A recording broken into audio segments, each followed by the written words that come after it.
So I want to tell you guys a couple stories. First of all, quick story from today. So my business, I've got a business that's kind of a face-to-face business, a networking business in health. And so the typical way that you get new customers is it's very organic growth, and it's local, and you connect with people you already know, your warm market as we call it, and you grow your business that way. But every once in a while, you get opportunities that are not local. A guy like me, I do a lot of networking on LinkedIn, and so I have contacts all across the country. And today, it was pretty awesome. I actually had the opportunity to bring on a customer in Alaska, Soldotna, Alaska, which is up on the Kenai Peninsula. For those of you that know much about Alaska, it's on my radar because I'm into fishing and I've always wanted to visit up there. So now I've got another excuse, a tax-deductible excuse to visit Alaska. I have a business customer up there.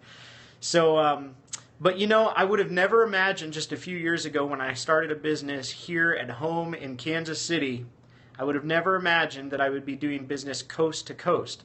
But we live in a world where we can leverage technology on things like LinkedIn or Google+, Google Hangouts, Skype. I mean, you name it, there's all sorts of social media and options available to you to reach people everywhere. And my friend Angelo, who's on here right now, he knows about doing international business and playing big and doing business all across the globe as well. So I'm just super excited now that I can say that my health business is coast to coast. We have customers on the East Coast, the West Coast. We're in 1, 2, 3, 4, 5, 6, 7. We're now in 8 states. How awesome is that, right?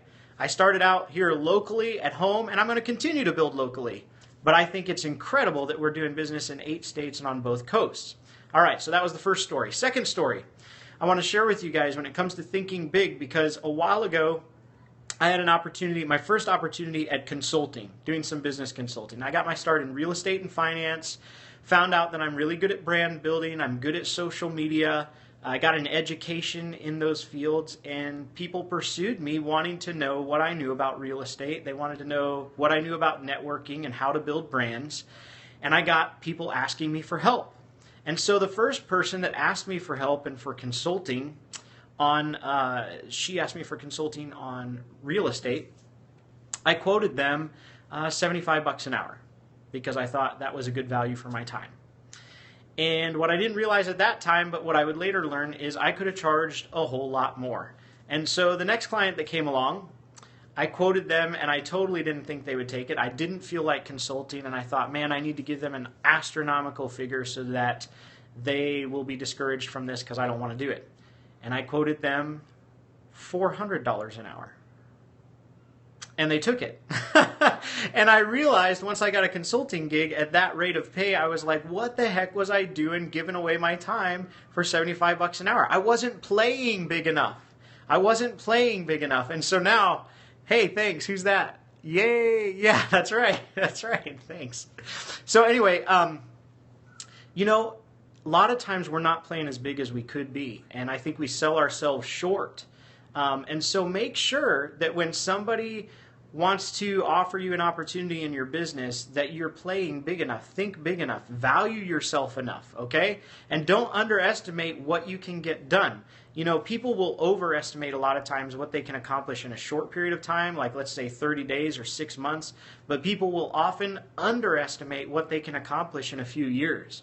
And so what you need to be considering is, well, this is what I would just encourage you to do. I would encourage you to take whatever goals that you're working on right now and 3x those goals. At least 3x them. Every goal that you have written down. So if you have an income goal of $100,000 this year, 3x that. Make your income goal $300,000 this year. If you have a goal this month to add 10 new customers in your business, 3x it and make it a goal to add 30 new customers. And there's a couple reasons to do that. First of all, you're more capable than you think you are, and you need to give yourself a little more credit. But the second thing is we automatically, it's a default function in our brain, we set goals with stuff that we think we're comfortable at. You need to get uncomfortable, okay? And if you 3x that goal of 10 customers and you end up only getting 20 and you didn't make it to 30 to your 3x goal, who cares? You blew past that initial goal of 10 that you were comfortable with. And my talk yesterday was about being outside your comfort zone, and that's where the magic happens. So we're right along the same lines, and I'm telling you, you need to play big. Play big. So give yourself credit. And if you've got a goal this week, let's say you've got a business where you normally do 5 presentations a week is your goal. 3x it.